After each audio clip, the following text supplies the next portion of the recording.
Hi everyone! It's amazing what you can witness sitting quietly in a corner of any given staff room, coffee cup in hand.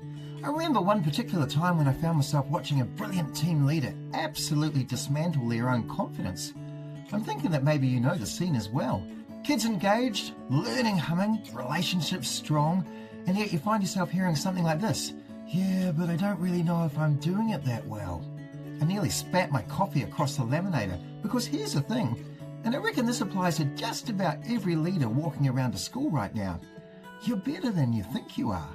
Not in a fluffy, rah rah, you're amazing kind of way, but more in a deeply evidence-based, slightly confronting, you've been ignoring the data kind of way. Let me explain. You see, there's this concept in psychology called the confidence-competence loop. Researchers like Albert Bandura talk about self-efficacy. You know, your belief in your ability to succeed. And there's a loop. You try something, then you get a small success, then your confidence increases, then you try more, then you get better, and the confidence grows again. Round and round and round it goes. But here's where it gets really interesting. You see, most educators are kind of stuck in the reverse loop.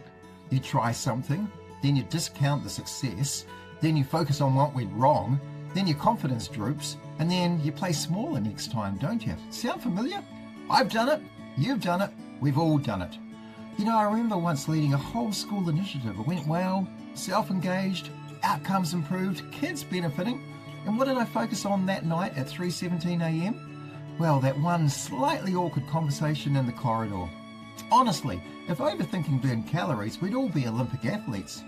But back to the research, because let's face it, it's gold. Studies on the Dunning-Kruger Effect, yeah, slightly unfortunate name, isn't it, show that highly capable people tend to underestimate their ability, while less capable people tend to overestimate it. So if you're sitting there thinking, am I actually good enough at this? That's not a weakness. That's almost evidence that you are. Let that sink in for a moment. Now, let's make this practical, because otherwise, this just becomes another nice idea that floats around and changes nothing. Here's how you start building your confidence loop. Firstly, start logging your wins properly. Not the big flashy ones, but the tiny triumphs, the kid who smiled, the parent who said thanks, the staff member who trusted you. Secondly, catch yourself dismissing success. When you say, oh, that was just luck, call it out. That wasn't luck. Mate, that was you. Thirdly, shrink the next step. Confidence doesn't come from giant leaps. It comes from repeated, small, tiny triumphs. Fourthly, borrow belief.